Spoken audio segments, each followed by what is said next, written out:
And chapter 6 is about, it's a rough chapter. It's about, I spend a lot of time reading about totalitarianism and about atrocity, like some brutal, many, many brutal things, brutal beyond the capacity of imagination even.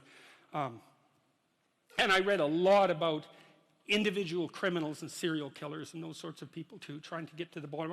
One book I would really recommend is a book by Karl Panzram, which is an autobiography. Panzram is the name of the book. And he was a rough guy, man. What were his dying words to his executioner, to his hangman? He said, "Hurry up, you Hoosier bastard. I could kill 10 men in the time that it takes you to hang me." That was his dying words, you know. He said, "I wish the human race had one neck so that I could put my hands around it and squeeze." That was Karl Panzram, and not many people like that write autobiographies, but he did, and he told you why he was like that and why he thought that way, in case you want to find out, which I would recommend, by the way, because it's very useful to know such things. But now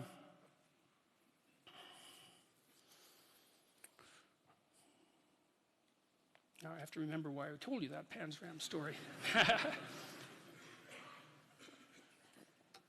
Oh yeah, chapter 6 is about that. It's about Panzram, and it's about the Columbine kids, the kids who shot up the high school, because I read their diaries, you know, and I understood them too, which is even better than just reading them. And you know, you see these mass shootings all the time, and everyone does the same thing. Oh, how did that happen? Why did that happen? How can it be this way? It's like, well, why don't you read what they said about why they did it, and just assume that that's the reason. And if you go, oh, well, the Columbine kids, oh yeah, it was like, oh, they must have been bullied. Oh yes, because, you know, the natural response of anyone who's been bullied is to go arm yourself to the teeth to plot the destruction of the entire city. I think it was of Detroit, to line your entire high school avenue with bombs and then to go and shoot your classmates. That's what happens when you're bullied. It's like, no, that's not what happens when you're bullied. That's a stupid explanation. It's shallow beyond belief. And it really emerges only because people don't want to contend with the real issue. And the Columbine kids, well, they were contending with the real issue. You know, they basically said quite forthrightly that in their own arrogant estimation, being itself was corrupt and unnecessary, and it would be best if it was eradicated in the most brutal possible way as fast as possible. And you get to places like that if you dwell on revenge for 3 or 4 years in your mom's basement. You know, you can go to very dark places, and so that's what chapter 6 is about. And, you know, Panzram, who was very brutally treated when he was a kid, and the Columbine guys who, you know, had their ups and downs, but nothing compared to Karl Panzram, say, were judges of being and decided that it was flawed and that they were the ones to set it right. And so it's a rough chapter, but it's more than that. It's a meditation on resentment, because resentment is a key human motivation, and I would say it's a great teacher. To listen to your resentment is one of the best things you can possibly do. You have to admit that it exists first, and then you have to admit to the fantasies that it's generating, and you have to admit to what you would regard as the way out of it. So that's all very difficult, because it means learning things about yourself that you probably don't want to learn. But resentment only means one of two things. It means either, like, shut the hell up, grow up, quit whining, and get on with it.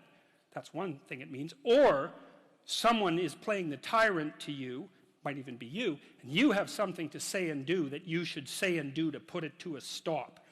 And so maybe, and resentment can show you the pathway to doing that.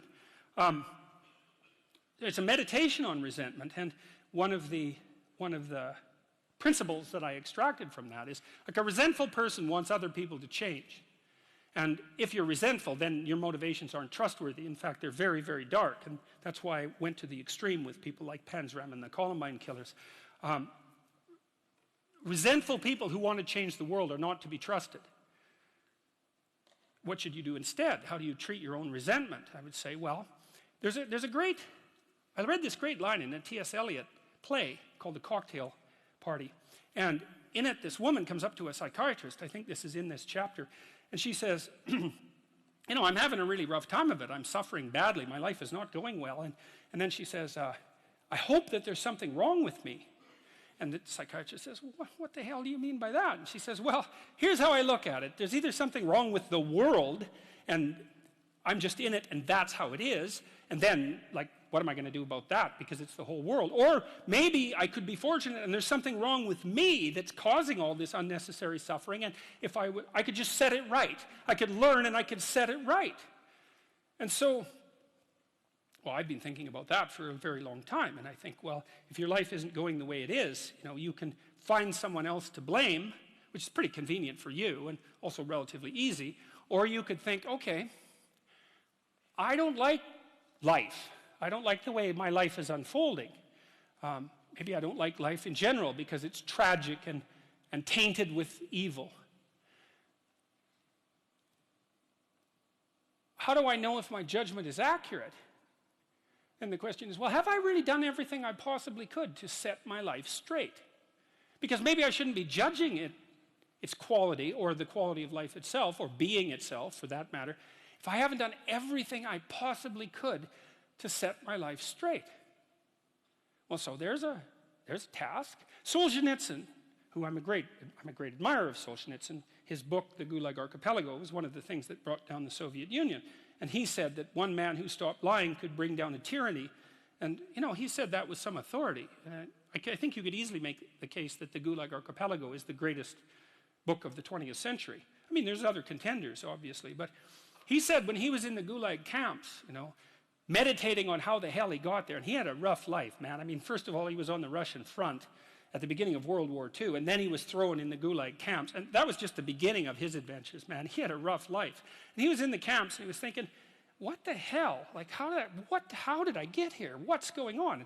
And he had Hitler and Stalin to blame, right? So if you need someone to blame, man, Hitler and Stalin, that's great.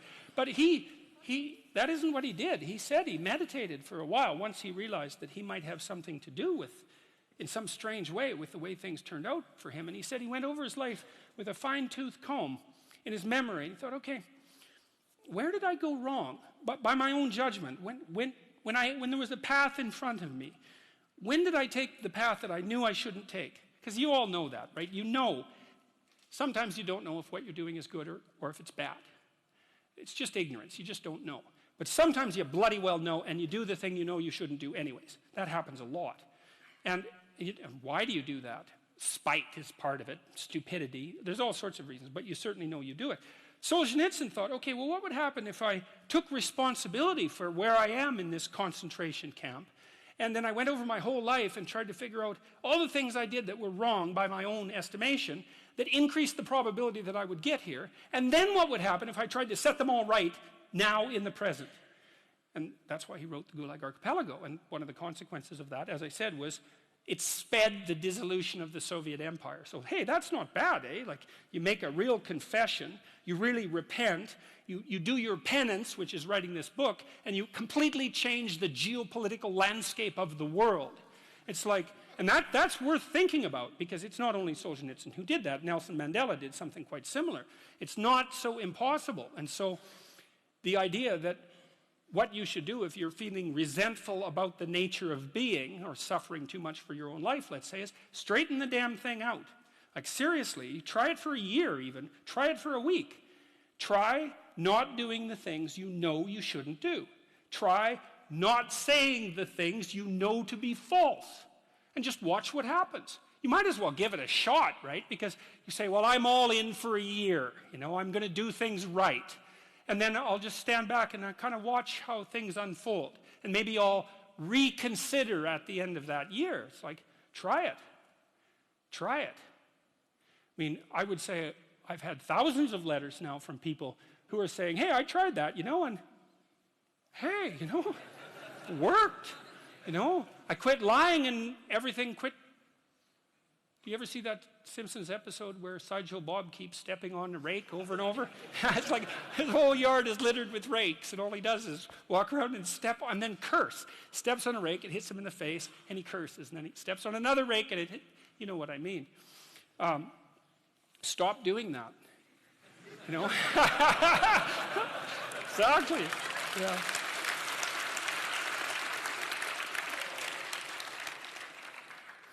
I don't know if we'll get through all 12 rules. I guess you'll have to read the damn book. Anyways.